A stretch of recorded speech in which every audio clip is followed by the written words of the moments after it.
இன்னைக்கு சிம்பிளான ஒரு ஸ்நாக் ரெசிபி பண்ண போறேன். உங்களுக்கு பன்னீர் பிடிக்கும்னா கண்டிப்பா இந்த ஸ்நாக் ரெசிபி உங்க வீட்ல செஞ்சு பாருங்க. இந்த டேஸ்டியான பன்னீர் பாப்பர்ஸ் எப்படி செய்யறதுன்னு இந்த வீடியோல பார்க்கலாம். ஃபர்ஸ்ட் பன்னீர் சின்னதா துருவி எடுக்கலாம். நான் 200 கிராம் பன்னீர் எடுத்திருக்கேன். இந்த மாதிரி பன்னீர் நல்லா கிரேட் பண்ணி எடுத்துக்கோங்க. பன்னீர் எப்படி சிம்பிளா ஈஸியா வீட்லயே செய்யறதுன்னு இதுக்கு முன்னாடி வீடியோ போட்டிருந்தேன்.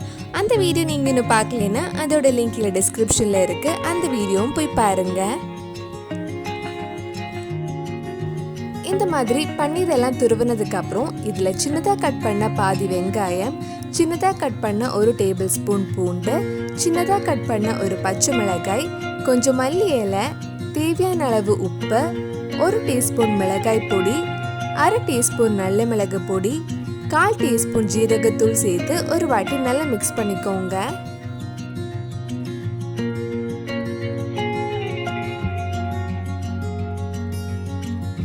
மிக்ஸ் பண்ணதுக்கு அப்புறம் ஈஸியா உருண்டை பிடிக்கிறதுக்காக இதுல 1 டேபிள் ஸ்பூன் மைதா ஆட் பண்ணலாம்.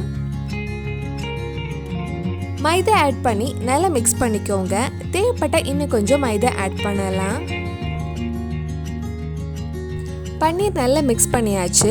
அடுத்தது கொஞ்சம் பன்னீர் எடுத்து சின்ன சின்ன பால்ஸ் ரெடி பண்ண போறேன்.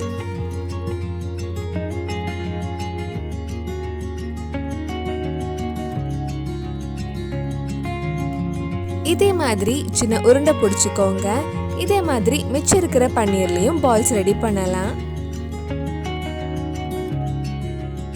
நம்ம சேனல்ல நிறைய ஸ்நாக் ரெசிபிஸ் பண்ணியிருக்கோம். அந்த வீடியோஸ் எல்லாம் நீங்க இன்னும் பார்க்கலனா அதோட லிங்கும் கீழே டிஸ்கிரிப்ஷன்ல இருக்கு. மறக்காம அந்த ஸ்நாக் ரெசிபிஸும் போய் பாருங்க.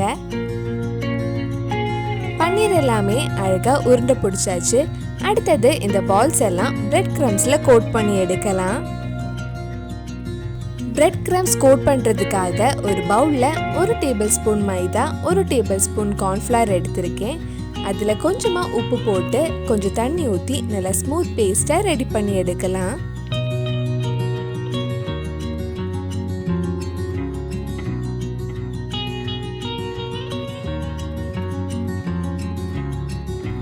இப்ப நம்ம ரெடி பண்ணி வச்சிருக்கிற பன்னீர் பால்ஸ் மைதால டிப் பண்ணி பிரெட் கிரம்ஸ்ல இந்த மாதிரி அழகா கோட் பண்ணி எடுக்கலாம்.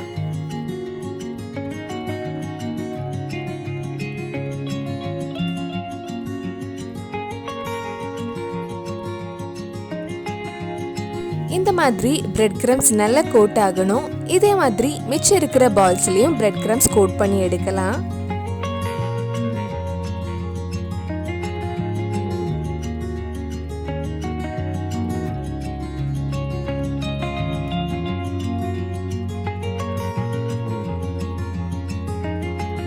பன்னீர் பால்ஸ் எல்லாம் பிரெட் கிரம்ஸ்ல நல்லா கோட் பண்ணதுக்கு அப்புறம் 10 நிமிஷம் ஃப்ரீசர்ல வச்சிருங்க.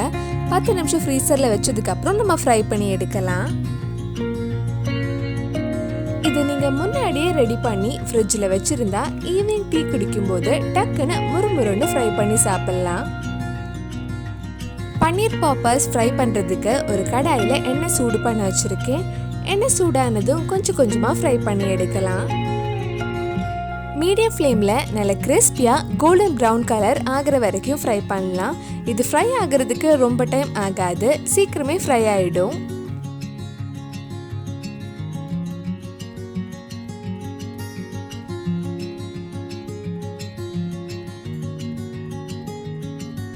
இந்த மாதிரி நல்ல கோல்டன் கலர் ஆனதும் எடுத்துடலாம். இதே மாதிரி மிச்சம் இருக்கிற பன்னீர் பால்ஸும் ஃப்ரை பண்ணி எடுத்துக்கோங்க.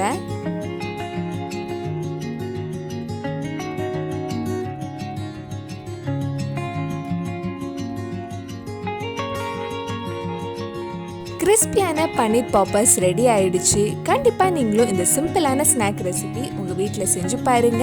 பிடிச்சிருந்தா இந்த வீடியோவை லைக் பண்ணுங்க, உங்க ஃப்ரெண்ட்ஸ் அண்ட் ஃபேமிலிக்கு ஷேர் பண்ணுங்க. வேற என்னெல்லாம் ஸ்நாக் ரெசிபி நம்ம சேனல்ல ட்ரை பண்ணலான்னு கீழே கமெண்ட் பாக்ஸ்ல சொல்லுங்க. நீங்க இன்னும் என்னோட சேனலை சப்ஸ்கிரைப் பண்ணலைன்னா மறக்காம சேனலையும் சப்ஸ்கிரைப் பண்ணுங்க. கூடவே அந்த பெல் ஐக்கனையும் பிரஸ் பண்ணா நான் புது வீடியோ போட்ட உடனே உங்க போனுக்கு நோட்டிஃபிகேஷன் வந்துடும்.